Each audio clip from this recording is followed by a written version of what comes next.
Emily will tell you more about what she and Mary are doing that night. Anyway, are we on? We're on. Well, welcome to our sermon series in the season of Lent. Great to have you with us this morning. All through Lent, and I'm taking it off of this book, Emily and I are going to be presenting on Sundays and on Wednesday nights a series entitled Crafting a Rule of Life. We sold out of books. We have some more ordered. They're on Amazon, really easy to get. Anybody can see this afterwards. It's an excellent workbook. I'm working through it now. I'm really enjoying it. It's called Crafting a Rule of Life. And the subtitle that I put on, Finding the Heart's True Home. Jesus said, where your treasure is, there your heart will be. And Lent is a wonderful time to focus on where our heart actually is. Now, everybody has a rule of life. You may not have one written down, but there is a rhythm of your life that you have chosen to live. You wake up at this such a time, you go through the day, you might exercise or not, you might read or not, you might cook or not, you go to sleep at a certain time. Everybody has this unwritten rule. In Christian tradition, to receive everything that God has to give to us requires some intentionality. And so we're asking during Lent for all of us to create our own rule of life. What does that mean? It means exactly, this is the simplest I can do, a rule of life is a personal strategy to draw closer to Christ on a daily basis. Let me say that again. A rule of life is a personal strategy to draw closer to Christ on a daily basis. Yes, that happens in moments of tremendous blessing or trauma. But we're talking about a disciplined, intentional, effective way to receive everything, God's presence, in a profound way. This is where, have you heard the phrase? Hope is not a strategy. Yeah, God can visit you, for sure, but why not have a plan? A rule of life is a plan.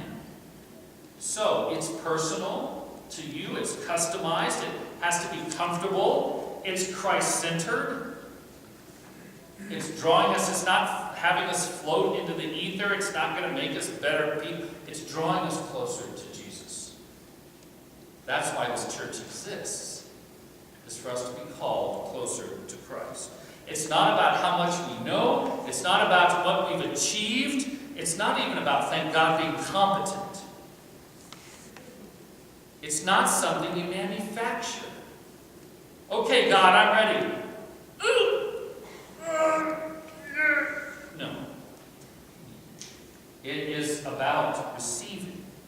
It is putting us in a posture to receive God's grace, all the spiritual fruits, love, forgiveness, peace, and joy.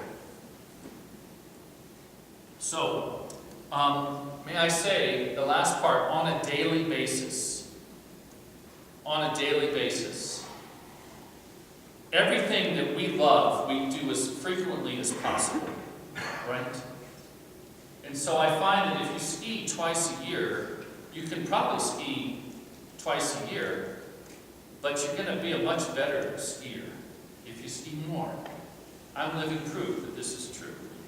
I don't notice that people that play golf fit it in 3 times a summer.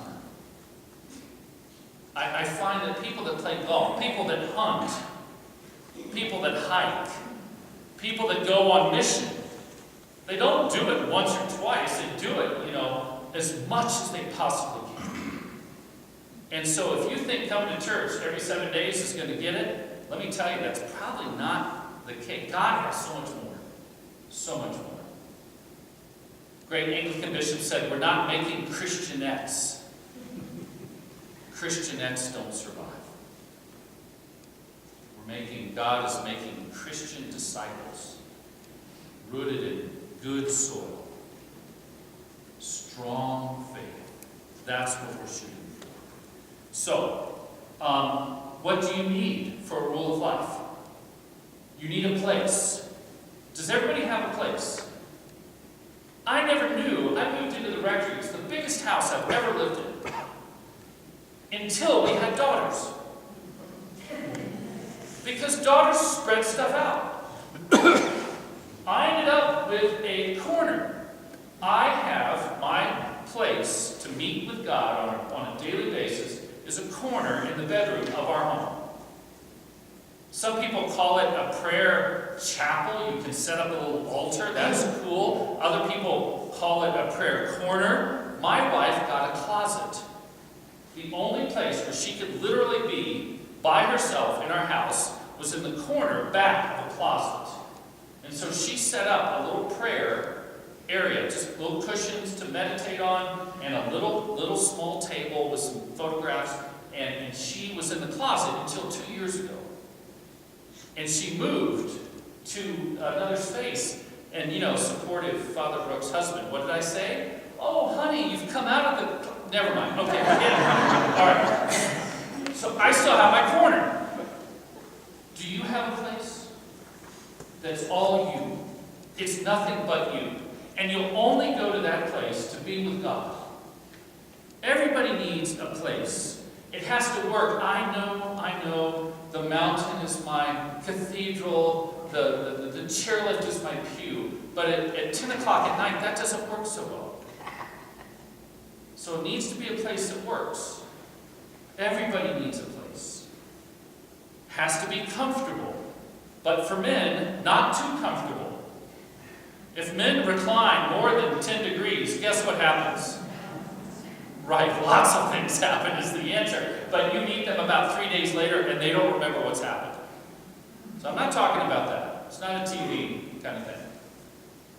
Comfortable in a place where you're not disturbed. When my mother was working on her PhD project, she put a sign on the bedroom. The only place, 3 sons, was that she could go. My mom was the bedroom. And she put a sign that said, if it's bleeding, don't knock. If it's bleeding and it falls off, knock. Which for sons pretty much gets it, doesn't it? So not easily disturbed. So you need a place. Secondly, after that, what do you need? Time. Time. Did you hear in the readings the creation of Rolex? It's about the time that Eve took the fruit from the tree, ate and gave it to her husband Adam, and he ate. And everything evil was created at that moment. The Rolex Corporation, Microsoft Outlook, and Apple Watches were created. Isn't it interesting that Apple's symbol comes from Genesis chapter 2? Where do you think the bite in that apple comes from? Kind of interesting, isn't it? Can I tell you that there's 2 words in Greek for time. The first is chronos. Everybody hear the English? Chronological time. This is the time in which we live every single day, and chronological time is when we wake up and you get that early workout in and you get the kids' lunch packed and you have to get to school. You have to get on the road by 7:40 because you dropped them at 8:15 to make that meeting at 9 o'clock. So you're calling people back by mid-morning. Then you have lunch, or you work out, or you do yoga to relax yourself, and then you go into your afternoon, and then you do your emails about 10 o'clock at night.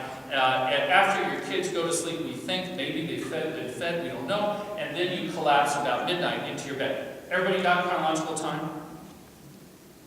This is why God created Microsoft Outlook, to tell us how terrible you are at keeping everything that we need to keep. How many emails in your inbox?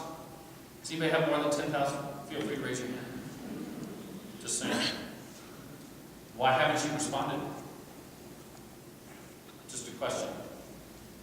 I'm the one that has no time. I'm the one that's time challenged.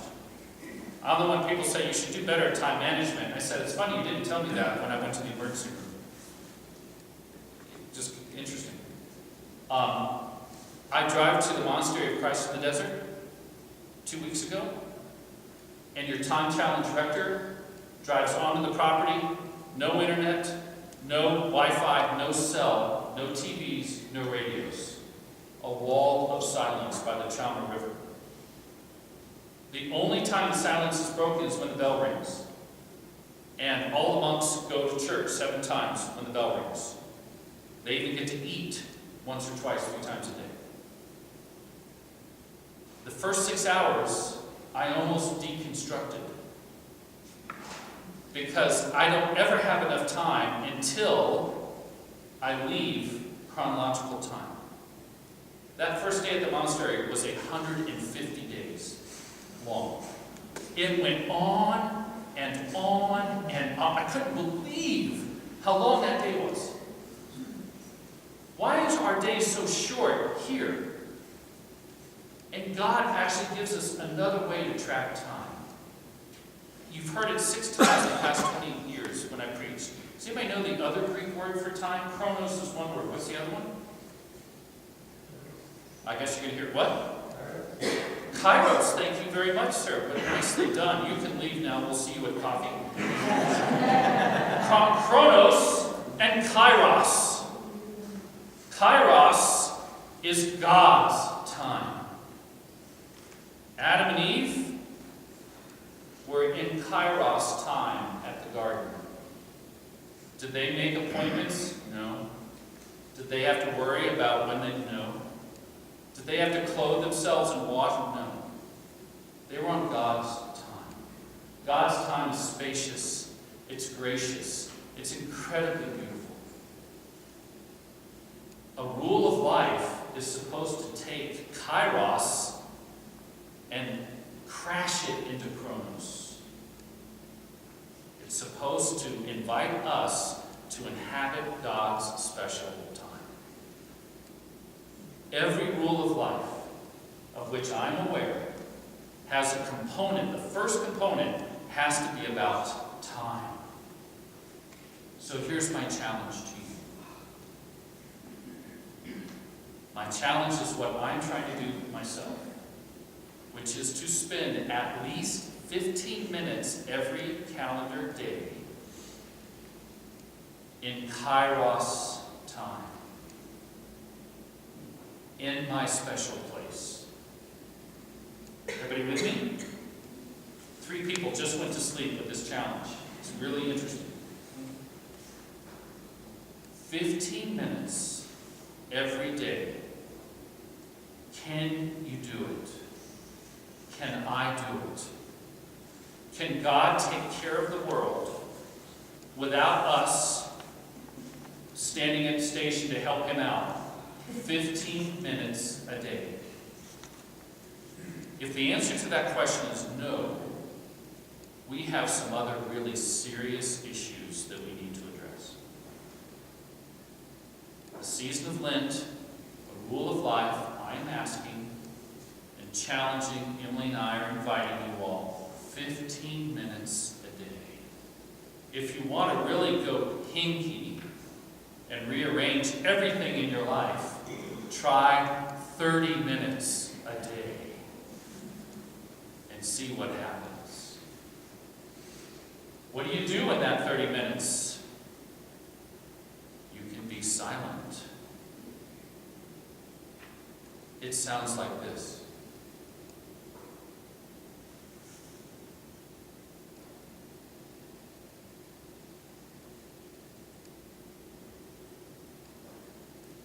If that sound does not sound familiar to you, maybe this is a really good idea.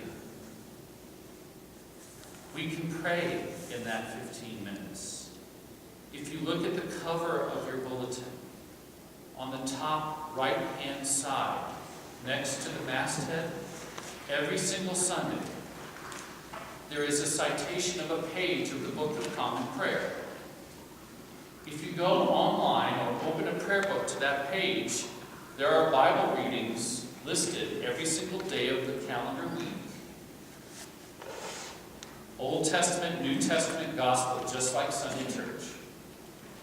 You could open a Bible and read one of those. Does that sound crazy?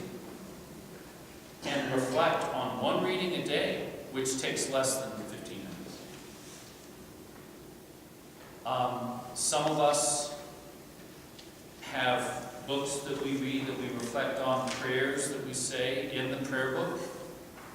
Page 137 of the prayer book is a daily devotional page. It's really, really easy. You don't need Emily or I to come to your home. You need a place, and you need time. Friends, I want to tell you, I forgot how much time God gives us. I had to go to a monastery to be reminded. You don't have to. God gives us everything that we need to enjoy His